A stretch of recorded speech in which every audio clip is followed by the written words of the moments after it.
Thanks for watching. Don't forget to like, comment, share and subscribe to Mufti Tariq Masood, famous scholar. کیچگر کے خلاف clip بناؤ, مولویوں کے خلاف کلپ نہ بناؤ. کہ جو برگر میں جو اتنی مرغیاں روزانہ کروڑوں کاٹ کے چکن برگر میں شامل کی جاتی ہیں, بڑی بڑی کمپنیاں جو یہ کام کر رہی ہیں, کس بیس پہ کر رہی ہیں؟ ہمارے پاس دلیل ہے, ہم سے فتویٰ لیں گے, ہم کہیں گے قرآن میں اللہ نے اجازت دی ہے کہ یہ جانور کس نے حلال کیے ہیں؟ اللہ نے. لہٰذا KFC والوں کو ہم کہیں گے آپ کاٹ کاٹ کے برگر بنائیں, بزنس کریں. ایتھیس سے وہ پوچھیں گے, ایتھیس کے پاس کوئی دلیل بولو بھائی نہیں ہے. لہٰذا وہ ہندو ازم عقلی لحاظ سے صحیح کہتا ہے. اگر اللہ کو نکال دیں گے تو ہندو صحیح کہتے ہیں کہ انسان کو ویجیٹیرین ہونا چاہیے, سبزی خور ہونا چاہیے, جانور پہ ظلم کی اجازت نہیں ہے. پھر ہندو صحیح کہتا ہے کہ گائے ماں ہے, وہ ہمیں دودھ پلاتی ہے, اس کی ہمیں عزت دینی چاہیے. تو ہمیں پھر ہندوؤں سے یہ اعتراض نہیں ہوگا کہ گائے کو عزت کیوں دے رہے ہو, پھر ہمیں پھر بکری کو بھی دو, پھر بھینس کو بھی دو, اسی اصول کی بیس پر مرغی کو بھی دو. مرغی کیا دیتی ہے ہمیں؟ انڈے دیتی ہے. تو گائے اگر ماں ہے تو مرغی ماں کے برابر نہیں تو خالہ کے برابر تو اس کا بھی رشتہ ہونا چاہیے نا. ارے ایک اگر دودھ پلا رہی ہے تو یہ بھی تو انڈے دے رہی ہے, تو انڈے میں کوئی کم پروٹین ہوتے ہیں؟ اگر آپ اللہ کو اپنی ڈکشنری سے نکال دو تو پھر ہندوؤں کی بات 100% درست ہے کہ انسان کے لیے گوشت حلال نہیں ہے, کیونکہ اس کے لیے جانور کی جان لینی پڑتی ہے. تو ہندو کہتا ہے جتنا زندہ رہنے کا حق انسانوں کو ہے اتنا ہی جانوروں کو بھی ہے. کس بیس پہ آپ اس کو کاٹ کے کھا رہے ہو؟ اور ان کے پاس دلائل ہیں اس کے, اور یہ ہم دلیل میں کہہ تو دیتے ہیں انسان کے لیے گوشت کی ضرورت ہے, لیکن یہ گراؤنڈ ریئلٹی یہ ہے کہ گوشت کے بغیر انسان 90 سال زندہ رہتے ہیں, بہت سے لوگ رہتے ہیں. ہندو آپ کو سینکڑوں مل جائیں گے, ساری زندگی گوشت کی ایک بوٹی بھی نہیں کھائی, اور 90 سال کے بعد پھر بھی کسی نے مارا ہے تو گئے ہیں, ورنہ جانے کا پروگرام نہیں تھا ان کا. حقیقت ہے. تو یہ تو ہمارے پاس دلیل ہے, لیکن ہندوؤں سے ہم پھر یہ کہیں گے پھر یہ گائے ہی کیوں؟ زیادہ تر دنیا میں دودھ بھینس کا پیا جاتا ہے, گائے کا نہیں بھی.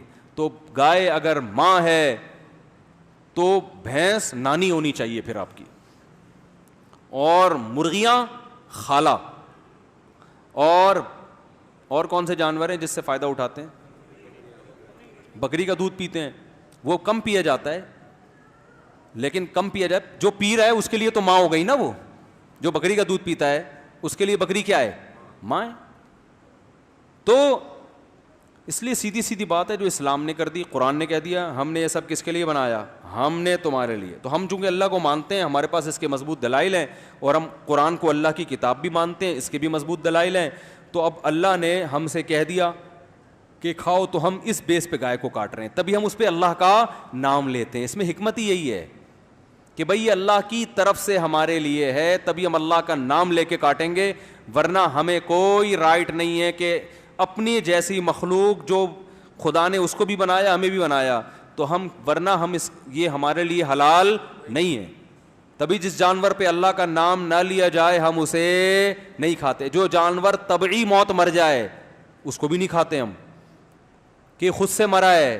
اللہ نے کہا تمہارے لیے یہ حلال نہیں ہے, جب تک اللہ کا نام نہیں لوگے یہ جانور تمہارے لیے حلال نہیں ہوگا. تو اس سے آپ کو پتہ چل گیا کہ یہ جو اسلام نے کہا ہے نا جانور ذبح کرتے ہوئے اللہ کا نام لو, اس کی حکمت کیا ہے, یہ بھی سمجھ میں آ گئی ہوگی. یہ بزبان ہم حل کہہ رہے ہوتے ہیں اللہ تیری پرمیشن ہے تو کاٹ رہے ہیں, ورنہ اس کا بھی زندہ رہنے کا اتنا ہی حق ہے جتنا ہمارا ہے. بکرا 2 دانت کا ہوا, ابھی جوانی کے دن آئے, بد نظری بھی نہیں کرنے دی اس کو, اور کاٹ کے کھا گئے. ظلم ہے یا نہیں ہے؟ تو ایتھیسٹ سے ہم پوچھیں گے بھائی ظلم ہے یہ, کیوں کھا رہا ہے؟ تو اپنے لیے تو سب کچھ, تو نے گے میرج کو بھی حلال کر دیا ہے بھائی, اور یہ بھی اللہ کی ایک مخلوق ہے, اس کے بھی وہی جذبات ہیں جو تمہارے اندر ہیں. اس کو ابھی تم کو کوئی سیٹنگ بھی نہیں ہونے دی تم نے, یا سیٹنگ چل رہی تھی, وعدے چل رہے تھے آپس میں, اور پہلے کاٹ کے تم نے کیا کر دیا؟ کھا گئے. کس بیس پہ کھایا تم نے؟ تو جو ایتھیس یا جو ملحد اور جو لوگ کہیں نا مسلمان بقرعید میں کروڑوں جانور کاٹتے ہیں, تو آپ ان سے بولے مسلمان کروڑوں جانور کاٹتے ہیں, کروڑوں کے اربوں بھی کاٹے, ان کے پاس ایک دلیل ہے, خدا نے اجازت دی ہے. اور تم جو خدا کو نہیں مانتے, تم ایک بھی اگر کاٹتے ہو تو یہ کیا ہے؟ ظلم ہے. یونائٹڈ نیشن میں اس کے خلاف قانون پاس کرواؤ یونائٹڈ نیشن کے خلاف پھر تم کلپ بناؤ, KFC برگر والوں کے خلاف تم کلپ بناؤ, یار کروڑوں مرغیاں کاٹ کے کھا جاتے ہیں یہ, ٹھیک ہے نا, نہیں بنائیں گے کبھی بھی, ان کو صرف اسلام ملا ہوا ہے.